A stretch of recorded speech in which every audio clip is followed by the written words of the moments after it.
All right, so let's start off with what a scope is. A scope is going to be a very specific thing that you're looking at. So if I have a microscope, what I do is I put a slide underneath the microscope, and I kind of have to move that slide around to see only specific parts of what I'm looking at a time. I don't see the entire thing. I have to just look at specific parts. Same thing with a telescope. I can look at a part of the sky. I can investigate just a portion at a time. What I want to do here is I want to only look at a portion of code at a time. And scopes are going to be in C languages, they're going to, which Arduino is, are going to be determined by these, what we call curly brackets. Sometimes they're called braces. Well, officially they're called braces. Often you'll hear them referred to as curly brackets, though, because they're kind of squiggly. So this opens up a scope. That's the beginning of my scope. And you'll see that in this Arduino program, which is nice, I click my cursor around, and if I click at the beginning of a scope, it's going to box the end of this scope. Same thing, if I click at the end of a scope, it will box the beginning. It'll tell me where that block of code begins and where it ends.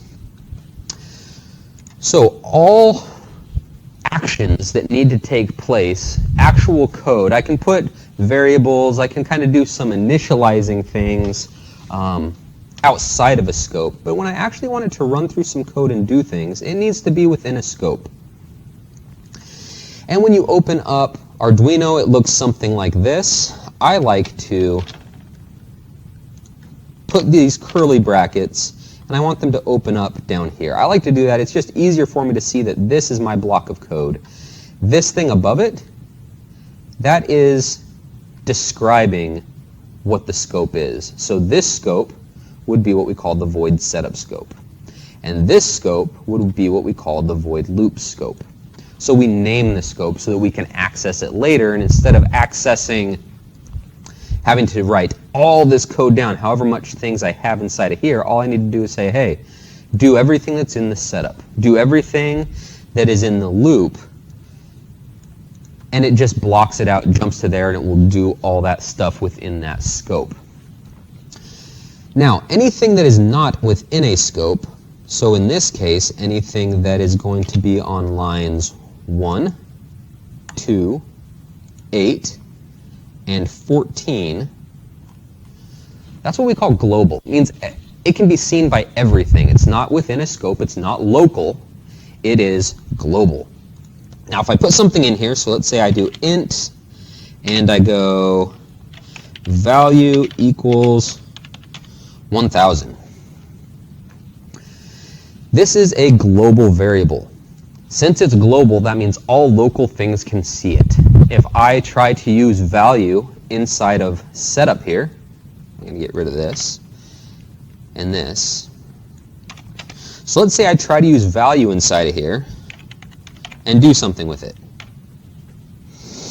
Value equals 12. I try to overwrite this, and I want to put the value of 12 inside of value instead of 1000, which is originally in value. I can do that because this local scope here can see everything global. It knows that value exists because value is global. It can be seen by everything. But if I bring my declaration of my variable inside of this void setup, inside of this scope, and I save the value of 1000 here, I can definitely, inside of this scope, change or use value however I want, because it's looking within this scope and it says value.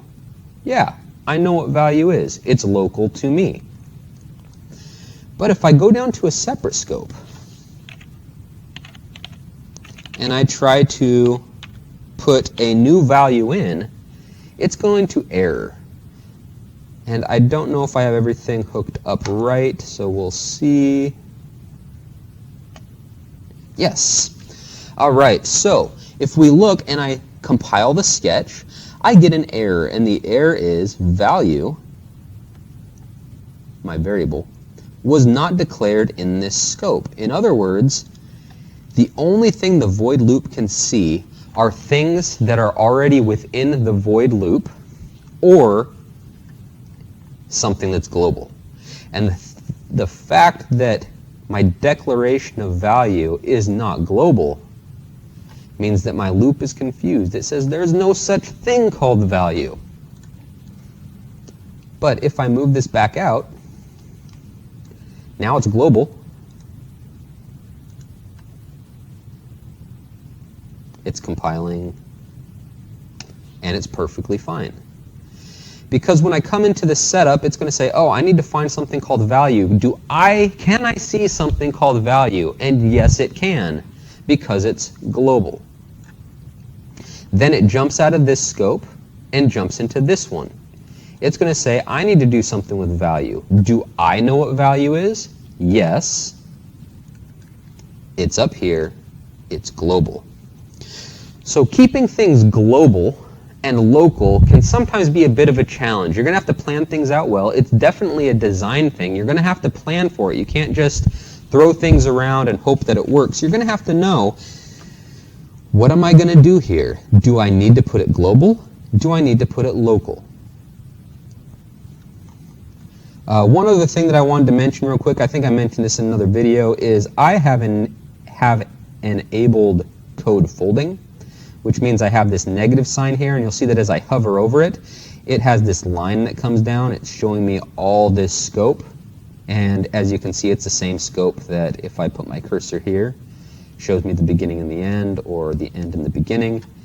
Code folding, what it does is if I click on it, it will fold that entire scope up. Now the code still lives inside of there, it's still alive, it's still doing its thing, but what it can do is it can shorten up things. So if I don't need to see, if I personally don't need to see what's in the setup, it's just got a lot of lines of code, it's getting kind of in the way, I have to do a lot of scrolling, I don't want to do scrolling, I can just fold it up. You'll see that it jumps from line 4 to 9. It's still there, I just don't see it.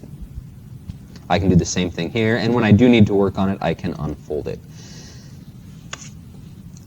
So we'll probably discuss a little bit more about when to use local variables or when to use global variables, and we'll definitely mention scopes a lot over the next few weeks and through the rest of the quarter. So it's something to keep in mind and to ask lots of questions about.